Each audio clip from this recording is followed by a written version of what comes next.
আসসালামু আলাইকুম ওরহমতুল্লাহি ওবারকাতুহ। দূরের ও কাছে যে যেখান থেকে শুনছেন সবাইকে আন্তরিক সালাম এবং মুবারকবাদ।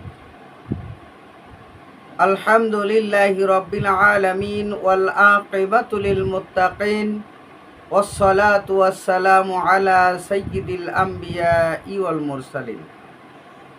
সম্মানিত দর্শক শ্রোতা, আল্লাহ সুবহানাহু ওয়া তাআলা তার বান্দাকে সৃষ্টি করেছেন ইবাদত করার উদ্দেশ্যে। আল্লাহ বলেন, ওমা খালাকতুল জিন্না ওয়াল ইনসা ইল্লা লিয়াবুদুন। আমি জিন জাতি এবং মানব জাতিকে সৃষ্টি করেছি আমি আল্লাহ তাআলার ইবাদত করার জন্য। বান্দা ইবাদত করবে, কে কতটুকু আমল করেছে, কে কতটুকু ইবাদত করেছে, এ প্রত্যেকটা বিষয়, প্রত্যেকটা আমল আল্লাহর দরবারে জমা করা হয়। যদি বান্দা ভালো আমল করে সেটাও আল্লাহর দরবারে জমা হয়, যদি বান্দা খারাপ আমল করে তাও আল্লাহর দরবারে জমা হয়। এই ভালো এবং খারাপ এই আমল আল্লাহর দরবারে কখন জমা হয়, এই ব্যাপারে রাসূলুল্লাহ সাল্লাল্লাহু আলাইহি ওয়াসাল্লাম আমাদেরকে বলে দিয়েছেন। শুধু তাই নয়, পাশাপাশি মুমিন বান্দাদের যদি কোনো অপরাধ, ছোটোখাটো অপরাধ থেকে থাকে, এই আমল জমা হওয়ার পূর্বে এই ছোটোখাটো অপরাধগুলো, গুনাহসমূহকে আল্লাহ মাফ করে দিয়া শুধু নেকিগুলা জমা করেন। কোন দিন, কবে, কোন সময়ে আল্লাহ পাক এগুলো করেন, এ ব্যাপারেই আজকের আলোচনা।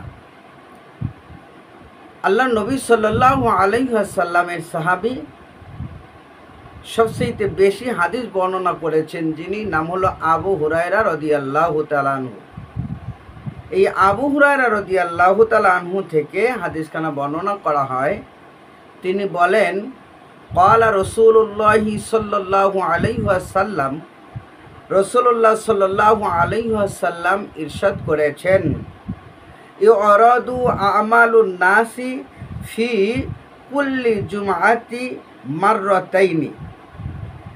আল্লাহ রসুল সাল্লাল্লাহু আলাইহি ওয়াসাল্লাম বলেন যে প্রত্যেকটা বান্দার, প্রত্যেকটা মানুষের আমল নামা প্রত্যেক সপ্তাহে 2 বার করে আল্লাহর দরবারে উপস্থাপনা করা হয়, অর্থাৎ আল্লাহর দরবারে নিয়ে যাওয়া হয়, জমা দেওয়া হয় তার আমল নামাগুলো প্রতি সপ্তাহে 2 বার করে। এরপরে রসুল সাল্লাল্লাহু আলাইহি সাল্লাম বলেন, এই 2 বার কোন কোন দিন? রসুল বলেন, ইয়াউমাল ইসনাইনি ওয়া ইয়াউমাল খামিসি। সপ্তাহে 2 দিনের প্রথম যেদিন নেওয়া হয় সেদিন হলো রবিবার।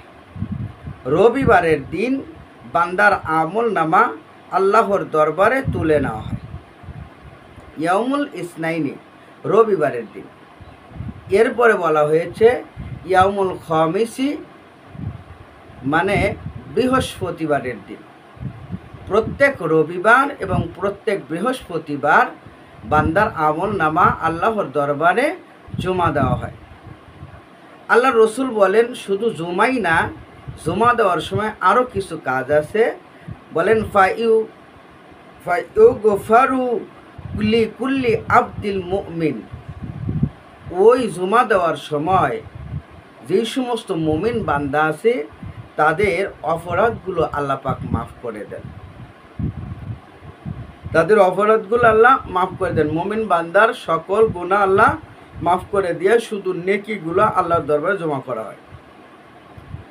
কিন্তু ওই দিন মাফ করা হয় না তাদের, ইল্লা আবদান বাইনাহু ওয়া বাইনা আখিহি। ওই বান্দাদেরকে আল্লাহ পাক মাফ করেন না যেই বান্দারা তার আপন ভাই, অর্থাৎ তার কোনো মুমিন ভাইয়ের সাথে শত্রুতা পোষণ করে, এদেরকে আল্লাহ পাক মাফ করে দেন না। বরং তাদের ব্যাপারে বলা হয়ে থাকে, ফায়ুকালু উতরুকু হাযাইনি হাত্তা ইয়াফিআ। বলা হয়ে থাকে যে তাদেরকে তোমরা ছেড়ে দাও, তারা যেন একটা মীমাংসার মধ্যে উপনীত হতে পারে।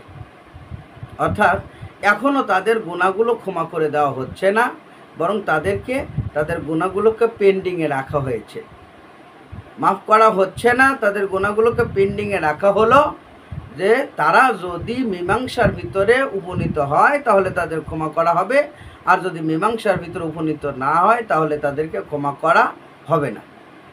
মূল কথা হলো এটা। তাহলে এই হাদিস থেকে আমরা যে বিষয়টা জানতে পারি সেটা হলো সপ্তাহে 2 দিন বান্দার আমলনামা আল্লাহ সুবহানাহু ওয়া তাআলার কাছে জমা হয়। সেই জুমার সময় মুমিন বান্দা যারা তাদেরকে আল্লাহ পাক ক্ষমা করে দেন, কিন্তু যারা ভাইয়ে ভাইয়ে গণ্ডগোল করে, ঝগড়া করে, শত্রুতা পোষণ করে, তাদেরকে আল্লাহ পাক ক্ষমা করে দেন না, তাদেরকে বরং ছেড়ে দেন যে তারা যেন একটা মীমাংসার ভিতরে আসতে পারে। সম্মানিত ভাইয়েরা, এই হাদিস থেকে আমরা বুঝলাম যে অবশ্যই আমরা কোনো মোমেন ভাইয়ের সাথে কোনো ঝগড়া ফেসাদে লিপ্ত হব না, বরং পরস্পর একে অপরকে ভালোবেসে একে অপরের সাথে মিলেমিশে চলার জন্য চেষ্টা করব। আল্লাহ পাক আমাদেরকে কবুল করুন এবং আমাদের জীবনের সমস্ত গুনাহ মাফ করে দিন। আমিন। ওয়া আখির দাওয়ানা আনিল হামদুলিল্লাহি রাব্বিল আলামিন। আসসালামু আলাইকুম ওয়া রাহমাতুল্লাহি ওয়া বারাকাতুহু।